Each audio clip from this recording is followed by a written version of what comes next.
High friends, welcome my YouTube channel. আশা করি তোমরা সবাই ভালো আছো, আমিও ভালো আছি। তোমাদের জন্য একটা গুরুত্বপূর্ণ ভিডিও নিয়ে এসেছি। ভালো লাগলে লাইক কমেন্ট শেয়ার করবে।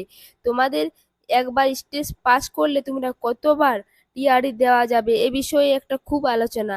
টিআরই 3, 4, 5, আগে টিআরই 3 বার দেওয়া যেতে, সেটাকে বাড়িয়ে 5 বার করা হয়েছে। 5 বার ব্যাপারটা বলে দিই।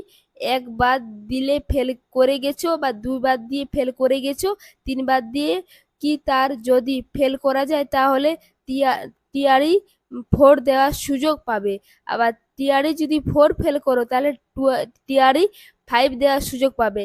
অর্থাৎ 5 বার আগে 3 বার ফেল করলে দেয়া যেত টিআরই 3 বার, এখন 5 বার সেটাকে বাড়িয়ে করে দিয়েছে। ভাল লাগলে লাইক কমেন্ট শেয়ার করবে। তোমাদের এটাই টপিকটাই আলোচনা করার ছিল। থ্যাঙ্কস বন্ধুরা।